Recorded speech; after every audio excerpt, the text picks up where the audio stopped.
Koyyana Lalitha Kumari, additional deputy commissioner of police, task force Vijayawada.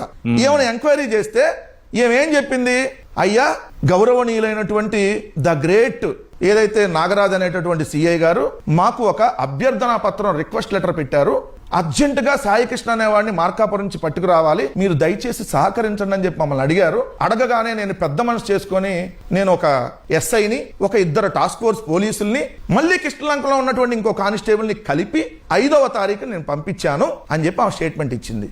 ఎవరు ఆ SI? Naveen అనేటటువంటి టాస్క్ ఫోర్స్ ఎస్ఐ. వీళ్ళు 5వ తారీఖు మార్కాపురం పోయారు. 6వ తారీఖు ఉదయం 3 గంటలకి తను పట్టుకున్నారు. పట్టుకొని 7 గంటలకల్లా ఉదయం కృష్ణలంక పోలీస్ స్టేషన్కి తీసుకొని వచ్చారు.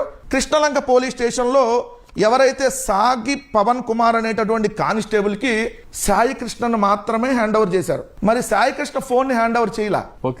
సాయి కృష్ణ బిలాంగ్స్ ని హ్యాండ్ ఓవర్ చేయాలిగా. అతని దగ్గర ఏమన్నా పర్సు ఉందా, పర్సులో డబ్బులు ఉన్నాయా, ఆయన దగ్గర ఫోన్ ఉందా, ఇవన్నీ హ్యాండ్ ఓవర్ చేయాలి కదా.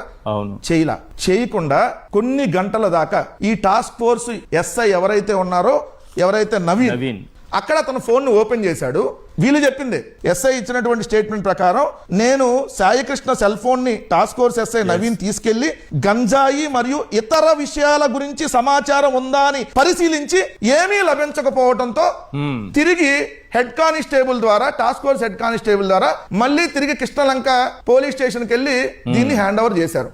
మరి మీరు పట్టుకొచ్చినప్పుడు ఫోన్ ఎందుకు ఇమీడియట్ గా హ్యాండ్ ఓవర్ చేయాలి? ఆ పర్సన్ హ్యాండ్ ఓవర్ చేసినప్పుడు అంటే ఆ ఫోన్ లో ఏముంది, ఏ డేటా కోసం, ఇతరత్రా విషయాలంటే ఏ వీడియోలు ఉన్నాయి, ఎవరికి సంబంధించిన భాగోతం ఉంది, అవన్నీ మీరు డిలీట్ చేసి ఆ ఫోన్ ఇచ్చారని కదా. మీకు ఫోన్ ఓపెన్ చేసే రైటే లేదు.